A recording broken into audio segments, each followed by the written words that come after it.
ચાણસ્મા, હારીજ અને રાધનપુર નગરપાલિકાઓમાં ભાજપ વિજય બન્યા બાદ આજે બપોરે 3 વાગ્યે પ્રાંત અધિકારીની અધ્યક્ષતામાં પ્રમુખની ચૂંટણી યોજાઈ હતી.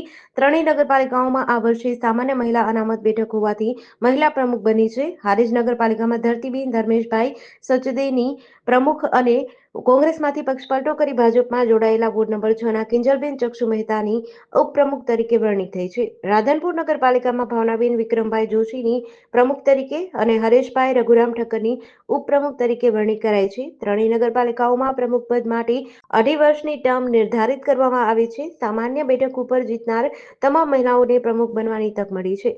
ભાજપ પાસે ત્રણેય નગરપાલિકાઓમાં બહુમતી હોવાથી તેમના દ્વારા સૂચવવામાં આવેલા ઉમેદવારની જીત થઈ છે.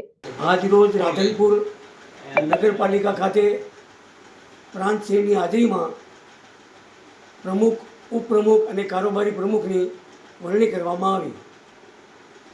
પ્રમુખ તરીકે સુશ્રી ભાવનાબેન વિક્રમભાઈ જોશી અને ઉપપ્રમુખ તરીકે શ્રી હરેશભાઈ રઘુરામ ઠક્કરની વરણી કરવામાં આવી. આજે આ વરણી થઈ એમાં લોકોમાં બહુ આનંદ અને ઉલ્લાસ થયો. રાધનપુરનો વિકાસ હવે એક એક કેડીએ.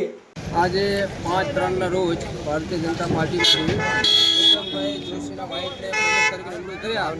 ભાવનાબેનને તો ભાવનાબેન વિક્રમભાઈને રાધનપુર નગરપાલિકાની અંદર ભાવતા પ્રમુખ આપ્યા છે રાધનપુરની જનતાને, અને આવનાર સમયમાં લગભગ રાધનપુરની અંદર સારું એવું કામ થશે એવો હું એમના સાથે વિશ્વાસ વ્યક્ત કરું છું. એક સારા વ્યક્તિ છે.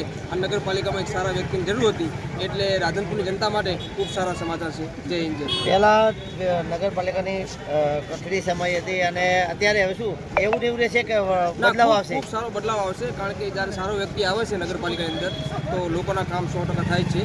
અને ભાવનાબેન વિક્રમભાઈ એ એક સારો વ્યક્તિ છે જોશી, અને લોકો એમને ખૂબ જાણે છે, એટલે એમને બનાવવામાં આવ્યા છે. એ બદલ અમે એમને અભિનંદન આપીએ છીએ. ગટરના અને પ્રશ્નો હતા એ શું હવે હલ થશે કે નહીં? તમામ પ્રશ્નો લગભગ એ હલ કરશે, કારણ કે સારો વ્યક્તિ જ્યારે આવે છે ત્યારે હલ પ્રશ્નો થાય જ છે. એટલે લોકોને, રાધનપુરની જનતાને જે જોઈતું હતું એવા પ્રમુખ નિમણૂક થઈ છે. આમ આદમી પાર્ટીના પ્રમુખ તરીકે તમે શું કહેવા માંગો છો કે કેટલો સપોર્ટ રહેશે? પછી 100% અમે સારું કાર્ય કરીએ અને 100% અમે સહયોગ આપશું. જેડીસી ન્યૂઝ સાથે સંજીવ રાજપૂત સાથે અનિલ રામાનુજ, રાધનપુર.